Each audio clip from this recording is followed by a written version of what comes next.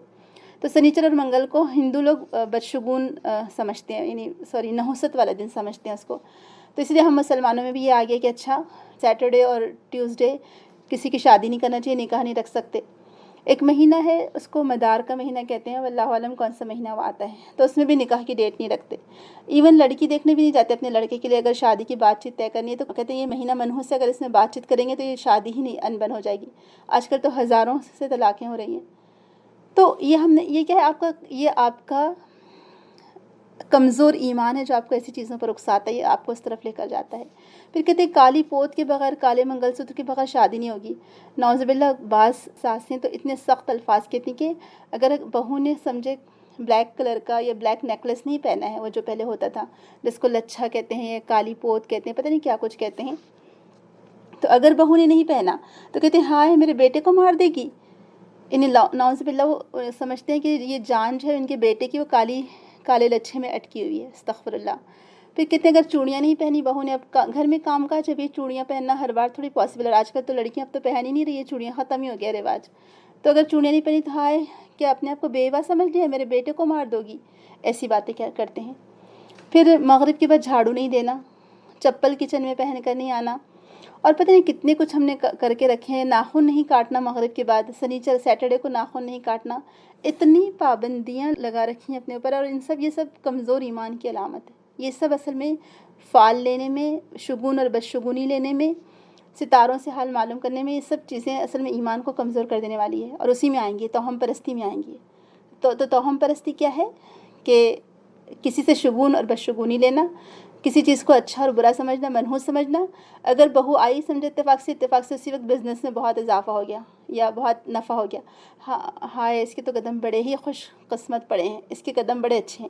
کبھی گھر میں بیٹی پیدا ہو جاتی ہے، اور اسپیشلی اگر سمجھے 3rd نمبر پر بیٹی ہو گئی یا 4th نمبر پر بیٹی ہو گئی، اور اتفاق سے ایک ہاتھ نقصان ہو گیا چھوٹا موٹا اس وقت، تو بس تو پھر وہ لڑکی کی شامت آ گئی بیچاری کی. کہتے ہیں کہ پہلے تو بیٹیوں پر بیٹیاں، اس کو برا سمجھتے ہیں ہمارے یہاں بوجھ، اور پھر کہتے ہیں کہ منحوس قدم پڑے ہیں اس کے. لا حول ولا قوت الا باللہ. یعنی کچھ لوگ اپنے آپ کو خدا بنا لیتے ہیں. تو اس لیے کیا کہا گیا کہ یہ جبت مطلب یہی شگون لینا. تو اپنے ہاتھ کی لکیریں آپ کسی کو نہیں بتا سکتے. آج کل لڑکیاں فیشن کے نام پر اسے ہی بتا دیتی ہیں، بیٹھے بیٹھے کسی کو بھی بتا دیتی ہیں، اور سامنے والا بھی اس کو بیوقوف بنا دیتی ہے کہ لاؤ میں تمہارے ہاتھ دیکھتی ہوں، بتاتی ہوں تمہیں کہ کیا ہونے والا ہے. اور وہ شادی کی شوقین لڑکیاں فوراً اپنے ہاتھ بتا دیتی ہیں. اور وہ جو جوتشی ہوتے ہیں 5-5 10-10 روپے لے کر گلی محلوں میں گھومتے ہیں اور کہتے ہیں کہ آپ کو اپنے مستقبل کا حال بتائیں گے، اور پھر ان کو خوشخبریاں دیتے کہ اچھا آپ کے لیے بزنس کے لیے بہت اچھا ہفتہ رہے گا، اور آپ بہت ترقی کریں گے، آپ کو یہ ملے گا وہ ملے گا. اگر اتنا ہی اچھا ان کے ہاتھوں میں قسمت تھی نعوذ باللہ اس طوطے کے سے معلوم کرنے کے لیے، تو وہ اپنی قسمت کیوں نہ سنبھالی. انہوں نے 2 وقت کی روٹی کے لیے 5-5 اور 10-10 روپے کے لیے لوگوں کے در پر کیوں گھوم رہے ہیں مستقبل کا حال بتانے کے لیے؟ خود کی قسمت کیوں نہ اچھی کروا لی؟ تو یہی تو بات سمجھنے والی ہے. تو بہرحال یہ جبت ہوا. اور طاغوت کیا ہے؟ ہر وہ سرکش قوت یا طاقت جو آپ کو اللہ کی نافرمانی پر اکسائے. ٹھیک ہے. اور طاغوت اگر آپ کو کوئی شریعت کو ہٹا کر کوئی آپ سے فیصلے کروا رہا ہے تو یہ ہو جائے گی طاغوت کی بندگی اور پیروی. تو یہ چیز بالکل اسلام میں اس کی کوئی گنجائش ہی نہیں ہے طاغوت کی. تو ہر سرکش اور وہ قوت اور طاقت جو آپ کو اللہ کی نافرمانی پر اکسائے. پھر جیسے یہاں پر بتایا گیا نا کہ وہ کچھ بھی ہو سکتا ہے، یعنی غیر اللہ کی عبادت، جیسے بت ہیں، بتوں کی پوجا. یعنی اگر آپ اس کو مثال سے سمجھنا چاہ رہے ہیں، کسی حکمراں کو، کسی لیڈر کو اتنا بڑا درجہ دینا کہ نعوذ باللہ اللہ کی بات کو چھوڑ کر اس کی بات مان لینا، یا رسول کی بات کو چھوڑ کر اس کی بات مان لینا، وہ بھی طاغوت میں آ جائے گا. پھر اسی طرح سے بتوں کو پوجنا، جیسے ابھی کہا نا کہ امام ابن تیمیہ نے وثن بھی کہا ہے اس کو. وثن ہر بت کو کہتے ہیں، تو چاہے وہ کھڑے ہوئے بت ہو مٹی کے بنے ہوئے، یا لیٹے ہوئے بت ہو جن کی جان جو وفات پا چکے ہوں، جو قبروں کے اندر ہو. تو قبروں کو پوجنا یہ بھی، یعنی اس کی مثال کو اگر آپ سمجھنا چاہیں گے تو اس کی مثال یہ سب چیزیں آتی ہیں اس میں، کہ کسی انسان کو اتنا بڑا درجہ دے دینا نعوذ باللہ اللہ تعالیٰ کے برابر، کے اللہ کے حکام کو چھوڑ کر اس کی بات ماننا، یا پھر بتوں کی بات ماننا، یا بتوں کے تعلق سے وہ دل میں احترام اور ادب، چاہے وہ قبر والے ہوں چاہے وہ کوئی اور ہوں. تو بہرحال یہاں یہ باتیں سمجھنا بہت زیادہ ضروری ہے. آپ کے اور ہمارے لیے کہ ہم جبت اور طاغوت کو سمجھیں۔ تو جبت اوہام، خرافات، اس کے لیے کہ یہ جامع لفظ ہے اصل میں، جس میں جادو ٹونا، جنتر منتر، سیاروں کے یعنی ستاروں کے انسانی زندگی پر جو اثرات ہوتے ہیں وہ لینا، فالگیری، تعویذ گنڈے، نقش اور تعویذ وغیرہ سب کچھ اس میں شامل ہیں۔ اور طاغوت ہر وہ باطل قوت اور نظام ہے جس کی اطاعت کرنے پر لوگ مجبور ہوں اور اللہ کی اطاعت کے مقابلے میں انہیں اس فرد یا ادارے یا حکومت کی اطاعت کرنے پر مجبور کیا جائے۔ یعنی لوگ اللہ کے احکام کو ماننے کی بجائے کسی انسان کے احکامات کو تسلیم کریں۔ تو یہ کوئی بھی ہو سکتا ہے، کوئی انسان بھی ہو سکتا ہے، کوئی گاؤں کے چودھری بھی ہو سکتے ہیں، پیر و مشائخ بھی ہو سکتے ہیں، پیر و مرشد بھی ہو سکتے ہیں، سوشلزم، جمہوریت کی طرح باطل نظام بھی ہو سکتا ہے، اور فرعون اور نمرود بھی سرکش بادشاہ تھے اصل میں، ٹھیک ہے، تو وہ سب اس میں آ جائیں گے۔ دوسری بات جو کہی گئی کہ وہ لوگ کیا کہتے تھے کہ اچھا یہ تو مسلمانوں سے اچھے تو یہ مشرکین ہیں مکہ کے، لا حول ولا قوت الا باللہ، یعنی وہ دوسروں کو اچھا سمجھتے تھے۔ کہتے ہیں ان لوگوں کے لیے جنہوں نے کفر کیا کہ یہ لوگ زیادہ ہدایت والے ہیں ان لوگوں سے جو ایمان لے آئے ہیں، لا حول ولا قوت الا باللہ۔ آپ سوچیں کہ کیسا ان کی ہٹ دھرمی تھی کہ کافروں کو زیادہ اچھا قرار دے رہے تھے بنسبت مسلمانوں کے۔ تو ان یہود و نصارہ کی اکثریت ایسی ہے جو تو ایک اس میں پڑی ہوئی ہے، اور دوسری چیز یہ تھی کہ وہ لوگ مشرکین کو زیادہ اچھا سمجھتے تھے، یا انہوں نے طاغوت کے آگے گھٹنے ٹیک دیے، یا مشرکوں کی ایسی گمراہ حالت کو دیکھ کر بھی وہ ان کو اپنا سب کچھ سمجھتے تھے، ایمان لانے والے سے ان کو زیادہ بہتر سمجھتے تھے، ان کو ہدایت یافتہ سمجھتے تھے۔ اور یہ جو یہودیوں کے جو سردار تھے وہ خود مکہ والوں سے ملنے کے لیے گئے تھے اور ان کو کہا تھا کہ تم لوگ زیادہ اچھے ہو ان لوگوں سے، نعوذ باللہ، یعنی ان کو سرٹیفائڈ کر رہے تھے کہ تم زیادہ اچھے ہو۔ اور یہ بھی آپ لوگوں کو معلوم ہونا چاہیے کہ ہمیشہ جب بھی مشرکین مکہ نے یا آس پاس کے مشرکین نے مدینہ پر چڑھائی کی، حملہ کیا رسول اکرم کے اوپر، تو ہمیشہ یہودیوں نے ان کا ساتھ دیا، مسلمانوں کا ساتھ دینے کے بجائے وہ یہودیوں کا ساتھ دیتے رہے۔ تو آپ ان کی ہٹ دھرمی دیکھیں، چاہے وہ قولاً ہو یا عملاً ہو، ہتھیار کے ذریعے سے ہو یا پیسوں کے ذریعے سے، انہوں نے ہمیشہ مشرکین کا ساتھ دیا، مسلمانوں کا ساتھ نہیں دیا۔ اور مشرکین اگر ان سے پوچھتے بھی تھے کہ بتاؤ یہ مسلمان کیسے ہیں، یا وہ کہتے تھے کہ مسلمان اچھے ہیں یا ہم اچھے ہیں، تو ان لوگوں نے جواب دیا تھا کہ تم لوگ زیادہ اچھے ہو مسلمانوں کے مقابلے میں۔ اصل میں کیا تھا کہ اہل کتاب کے علم کی دھاک بیٹھی ہوئی تھی نا آس پاس کے علاقوں میں، جو مشرکین مکہ تھے وہ بھی جانتے تھے کہ جو اہل کتاب ہیں یہ ہم سے زیادہ پڑھے لکھے لوگ ہیں، ان کے پاس کتاب کا علم ہے، ان کے پاس انبیاء ہے، تو وہ بھی رسپیکٹ دیتے تھے، اصل میں ان کو یہ رسپیکٹ کرتے تھے۔ تو انہوں نے مشرکوں کو خوش کرنے کے لیے ایسا کہہ دیا کہ تم زیادہ اچھے ہو۔ تو اللہ تعالیٰ فرما رہے کہ ان کا یہ جرم اتنا بڑا جرم ہے جو اللہ تعالیٰ کے پاس ناقابل معافی ہے۔ بھلا مسلمان جو کہ موحد ہے، جو ایک اللہ کو مانتے ہیں، وہ مشرکوں سے کیسے کمتر ہو سکتے ہیں؟ سب سے بہتر تو کون ہوا کہ مسلمان ہوئے جو ایک اللہ کو مانتے ہیں، اور مشرکوں سے 1000 درجے بہتر ہیں۔ تو اسی بنا پر آپ دیکھیں کہ آگے ان کے لیے جو سزا تجویز کی گئی وہ سزا بہت ہی سخت تھی کہ اولئک الذین لعنہم اللہ ومن یلعن اللہ فلن تجد له نصیرا۔ یہ لوگ ہیں وہ کہ لعنت کی ان پر اللہ نے، اور جس پر لعنت کرے اللہ تو ہرگز نہیں پائیں گے آپ اس کے لیے کوئی مددگار۔ آیت نمبر 52، یہی لوگ ہیں جن پر اللہ نے لعنت کی ہے، اور جس پر اللہ لعنت کر دے آپ اس کا کوئی مددگار نہ پائیں گے۔ اور اگلی آیت بھی دیکھ لیجئے، ام لہم نصیب من الملک فاذا لا یؤتون الناس نقیرا، یا ان کا حکومت میں کوئی حصہ ہے، اگر ایسی صورت ہو تو وہ لوگوں کو پھوٹی کوڑی بھی نہ دیں گے۔ ایک اور ترجمہ دیکھ لیجئے، کیا ان کے لیے کچھ حصہ ہے بادشاہی سے؟ تب تو نہیں دیں گے وہ لوگوں کو تل برابر بھی۔ یہ ان کا معاملہ تھا کہ یعنی کیا ان کے پاس بادشاہی کا کچھ حصہ ہے، یعنی کیا ان کے پاس کوئی حکومت ہے کہ وہ محض اپنی خواہشات نفس کی بنا پر جس کو چاہیں اور جس پر چاہیں فضیلت دے دیں؟ یعنی ان لوگوں نے جو مشرکوں کو اچھا ٹھہرایا ہے، تو کیا ان کے پاس یہ اختیار ہے، کیا ان کے پاس کوئی حکومت ہے یا ان کا کوئی اقتدار میں حصہ ہے کہ وہ جس کو چاہیں سرٹیفائی کریں کہ یہ اچھے ہیں اور یہ برے ہیں، یا یہ برے ہیں اور یہ اچھے ہیں؟ ان کا تو کوئی حق ہی نہیں، ان کے پاس تو کچھ ہے ہی نہیں، تو پھر وہ کس بنا پر دوسروں کو سرٹیفائی کر سکتے ہیں؟ تو یہاں انہی کی بات کی جا رہی کہ یعنی جب کوئی قوم علمی خیانت اور بددیانتی میں اس قدر نیچے اتر جائے، یعنی نچلی سطح پر چلے جائے، یعنی ان کی یعنی یہاں پر وہ کس قدر رذیل ہو گئے تھے، کس قدر ضلالت اور گمراہی پر اتر آئے تھے، اس کا ذکر کیا جا رہا ہے۔ تو اس وقت پھر ایسے لوگوں پر اللہ کی لعنت برسنا شروع ہو جاتی ہے۔ تو یہودیوں کے سردار کعب بن اشرف اور ہوئی بن اخطب جو قریش مکہ کے ہاں گئے تو اس لیے تھے کہ دراصل آؤ مل کر مسلمانوں کا بائیکاٹ کریں یا مسلمانوں کو ختم کر دیں۔ تو اللہ تعالیٰ فرما رہے ہیں کہ قریش مکہ تو ایک طرف اگر سارا جہاں بھی یہ لوگ اپنے ساتھ ملا لیں تو جو لعنت اللہ کی طرف سے ان کے مقدر ہو چکی ہے اس سے وہ بچ نہیں سکتے، اور اللہ تعالیٰ نے ان کے اوپر ذلت اور خواری مسلط کر دی ہے۔ تو یہود کا جو بخل تھا دراصل اور جو ان کی تنگ نظری تھی وہ بہت مشہور تھی. تو ان کی ایک اور بری صفت کا یہاں ذکر کیا جا رہا ہے کہ اگر ان کے پاس کسی ملک کی کوئی حکومت بھی ہوتی تو وہ کسی کو کچھ ایک حصہ تک نہ دیتے. اور ان کے بخل کا دوسرا پہلو یہ ہے کہ وہ اتنے تنگ نظر ہیں کہ حق بات کا اعتراف کرنا بھی ان کے لیے محال ہے، کیونکہ مشرکین مکہ کو تو توحید پرستوں سے بہتر قرار دے رہے ہیں، تو پھر بھلا ان کے اندر کوئی بھلائی کیسے آ سکتی ہے. تو یہاں پر جو نقیرہ کا لفظ آیا ہے، پہلے آپ دیکھیں اللہ تعالیٰ نے جو لفظ استعمال فرمائے نصیرہ کا، کہ یہ اللہ تعالیٰ کو جب چھوڑ رہے ہیں تو کوئی مددگار نہیں پائیں گے. اور یہ نقیرہ کا لفظ ہے. نقیرہ النقر کہتے ہیں کسی چیز کو کھٹکھٹانا حتیٰ کہ اس میں سوراخ ہو جائے.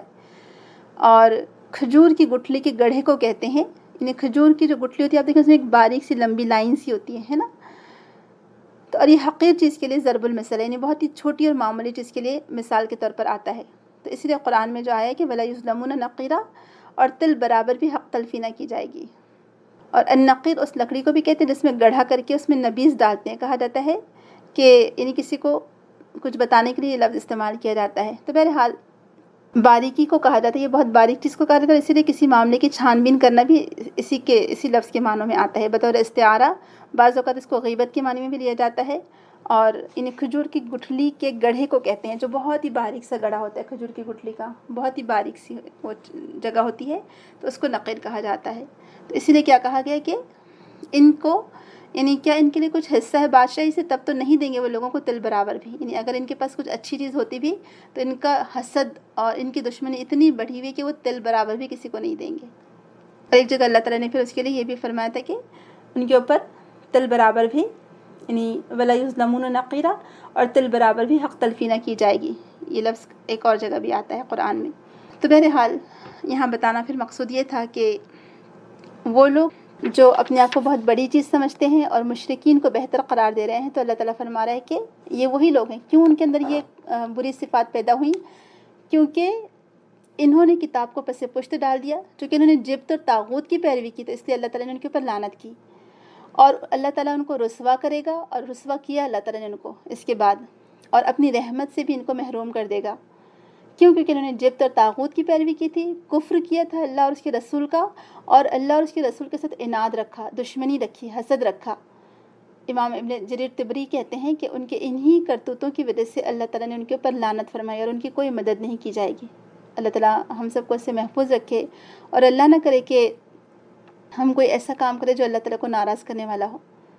تو اللہ تعالیٰ سے دعا کرتے رہیں کہ ہم کو اللہ تعالیٰ فالگیری سے بچائے، توہم پرستی سے بچائے، شگون اور بدشگونی لینے سے بچائے، کیونکہ یہ بدشگونی انسان کو کہیں کا نہیں رکھتی ہے.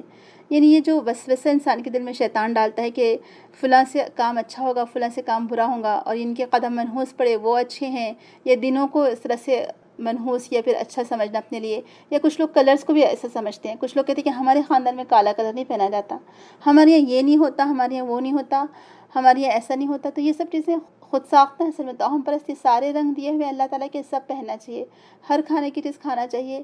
اور کبھی اگر اس طرح سے ایسی چیزیں ذہن میں آنے بھی لگے تو لا حول ولا قوت الا باللہ پڑھ لیں. اور کبھی کسی پامسٹ کو اپنا ہاتھ نہ دکھائیں، جوتشی کو، پامسٹ کو.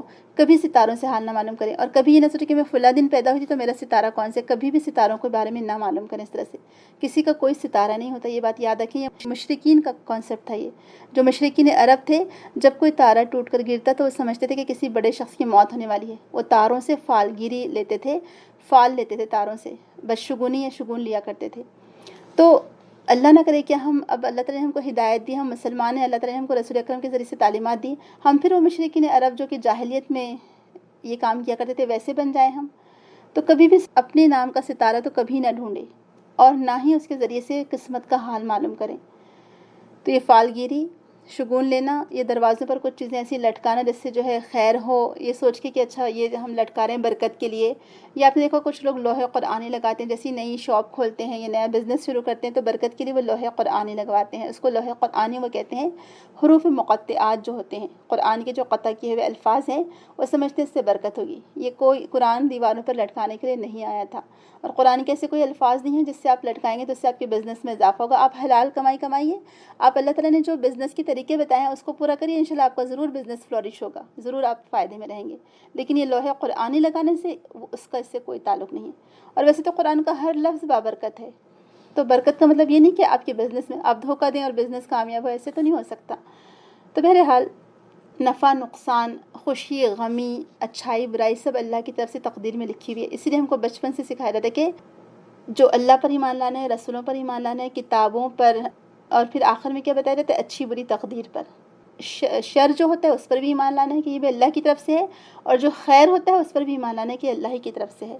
اور کسی انسان کے اندر اتنی طاقت نہیں ہے کہ کسی کو وہ نقصان پہنچا سکے جب تک کہ اللہ تعالیٰ نہ چاہے۔ اللہ تعالیٰ چاہتا ہے تو ہی ہوتا ہے کسی کا نقصان، ادروائز نہیں ہو سکتا۔ اور اللہ تعالیٰ چاہتا ہے تو ہی فائدہ ہوتا ہے کسی کا، ورنہ کسی کے کرنے سے نہیں ہوتا۔ تو ایسے پیر و مرشد کے پاس جانا، یا کسی عامل کے پاس جانا، یا ہسبینڈ وائف میں جدائی ڈالنے کے لیے سحر اور جادو ٹونا کرنا، اور پتہ نہیں لوگ کیا کچھ کرتے پھرتے ہیں۔ اللہ تعالیٰ رحم فرمائے۔ حالانکہ کنسٹرکٹیو کام اتنے ہیں کرنے کے، اگر وہ کریں تو آج تو زندگی میں وقت نہیں ہے کرنے کے لیے، کام اتنے زیادہ ہیں اور وقت کم ہے، اور لوگ پتہ نہیں کیسے یہ جادو ٹونے کے لیے اور یہ فال لینے کے لیے اور پتہ نہیں ایسے بیکار کے کاموں کے لیے، لغویات کے لیے کیسے وقت نکال لیتے ہیں۔ تو جب شیطان ہی جس کے اوپر حاوی ہو جائے تو اس کا کوئی کیسے مددگار ہو سکتا ہے؟ تو ہم کو اللہ کی ذات پر مکمل بھروسہ ہو، ہمارا ایمان اللہ کی ذات پر پختہ ہو، کامل یقین ہو ہمارا اللہ تعالیٰ کی ذات پر، اور جو بھی اچھا برا ہو اس کو اللہ کی طرف سے سمجھ کر قبول کریں، کیونکہ اس میں بھی ضرور کوئی نہ کوئی خیر رکھی ہوں گی اللہ تعالیٰ نے۔ جو بھی آپ کے لیے شر ہوتا بھی ہے اگر اللہ نہ کرے تو اس میں بھی اللہ تعالیٰ کی طرف سے کوئی خیر ہوتی ہے۔ اللہ تعالیٰ کوئی بڑے نقصان سے بچانا چاہتا ہے، اس لیے کوئی چھوٹا نقصان کروا دیتا ہے۔ تو اللہ تعالیٰ کے ہر کام میں مصلحت ہے، اور اللہ تعالیٰ اپنے بندوں پر بہت مہربان ہے الحمدللہ۔ جو بھی اس کی ذات پر پوری طرح یقین رکھے گا، اس کی طرف لوٹ کر جانے پر یقین رکھے گا، اللہ تعالیٰ ضرور اسے کامیاب کرے گا انشاءاللہ۔ اللہ تعالیٰ ہمیں توفیق دے اور ہمارے ایمان کو مکمل کرے، اور ہم کو فالگیری سے، بدشگونی سے بچائے، آمین۔ سبحانک اللہم و بحمدک، نشہد ان لا الہ الا انت، نستغفرک و نتوب الیک۔ السلام علیکم ورحمۃ اللہ وبرکاتہ۔ أَلَمْ تَرَ إِلَى الَّذِينَ يُزَكُّونَ أَنفُسَهُم بَلِ اللَّهُ يُزَكِّي مَن يَشَاءُ وَلَا يُظْلَمُونَ فَتِيلًا انظُرْ كَيْفَ يَفْتَرُونَ عَلَى اللَّهِ الْكَذِبَ وَكَفَى بِهِ إِثْمًا مُبِينًا أَلَمْ تَرَ إِلَى الَّذِينَ أُوتُوا نَصِيبًا مِنَ الْكِتَابِ يُؤْمِنُونَ بِالْجِبْتِ وَالطَّاغُوتِ وَيَقُولُونَ لِلَّذِينَ كَفَرُوا هَؤُلَاءِ أَهْدَى مِنَ الَّذِينَ آمَنُوا سَبِيلًا أُولَئِكَ الَّذِينَ لَعَنَهُمُ اللَّهُ وَمَن يَلْعَنِ اللَّهُ فَلَن تَجِدَ لَهُ نَصِيرًا أَمْ لَهُمْ نَصِيبٌ مِّنَ الْمُلْكِ فَإِذًا لَّا يُؤْتُونَ النَّاسَ نَقِيرًا